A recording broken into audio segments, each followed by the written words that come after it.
First field of the day, the promenade.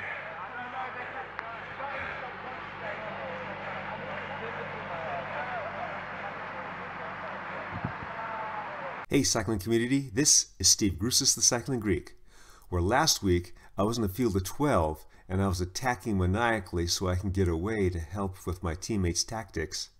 This week is 60 fields strong, and so all my teammates Scott and I were looking for opportunities.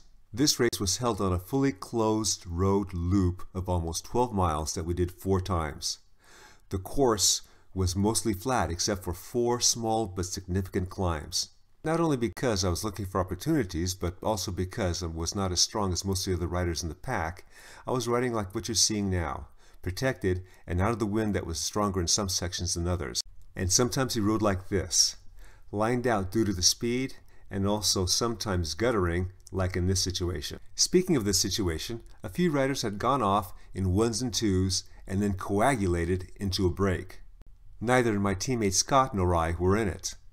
When I saw them start to coagulate, a little voice went off in my head, and it was the voice of my former teammate Chris back in my Palace Indian gaming days saying, "This is dangerous, Steve," which is usually code for me to start chasing or try to get into that break. I was a little bit gassed at that point and a little unsure of myself, so I held my position. Alas, that was the winning break. And when they got enough distance, the pack decided to go after them, and this is what happened. A lot of speed, a lot of guttering, and a lot of my being on the wrong end of the gaps. And so these are a lot of gaps I had to close. I closed these gaps going solo only when I had to. The only way I could survive this and have a chance of getting back to the pack is getting on some strong guy's wheel and jumping from strong wheel to strong wheel. I'm just glad there were a lot of strong riders behind me. After the speed session and gapping exercise were done, it was 6 miles later and I had finally reconnected with the pack. For the last lap and a half, the pack had pretty much relegated itself to just finishing the race. There were a couple riders that did go on a break. Thinking that my teammate Scott had his own plans, I did my own part to help bring these guys back. When I finally made the connection, it was exactly 1 lap to go. So now my plans were to either set up for the field sprint or support Scott in whatever he was going to do. Field sprint it was, but an opportunity presented itself as we approached the final turn into Blood Alley. Most everyone was looking for position and were cautious as they were going into the turn behind the lead group of riders to my left. Coming out of the turn when an opening appeared, I attacked.